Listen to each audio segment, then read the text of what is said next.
All right, so some results from last week's midterms were still trickling in this week, ladies, but we now know that Illinois voters, they did actually say yes to the Workers' Rights Amendment. So what does that mean for Illinois, Amanda?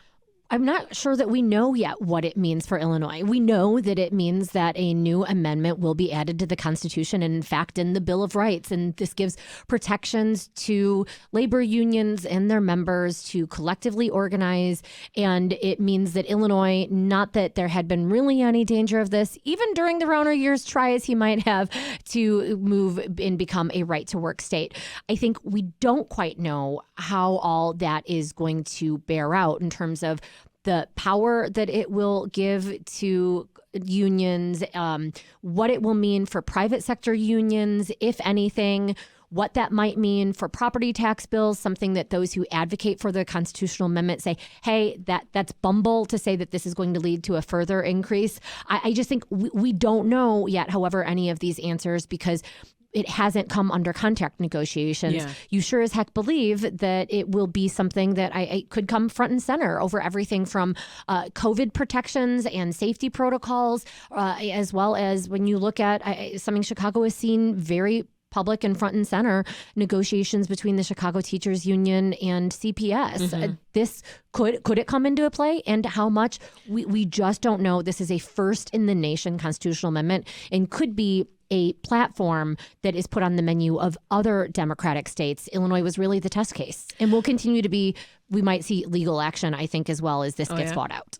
Well, speaking of workers' rights, Monica, workers at 4 Chicagoland Starbucks, they actually joined forces and joined a nationwide one-day strike. What happened?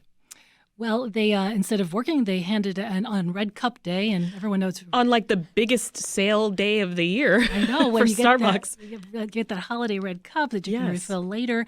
They decided to walk out in solidarity with the other unions to demand better working conditions. They say that they need more staff, that these places get crowded and things get backed up, and they need to have a seat at the table to start talking about these things. Yeah. Well, workers at the Field Museum, as well as the University of Illinois at Chicago, they were also ramping up efforts to unionize. What happened at those institutions? So at the Field Museum, they believe they have a majority of the staff that would like to start a union, and they'd like to be recognized without having to go through the whole NLRB process.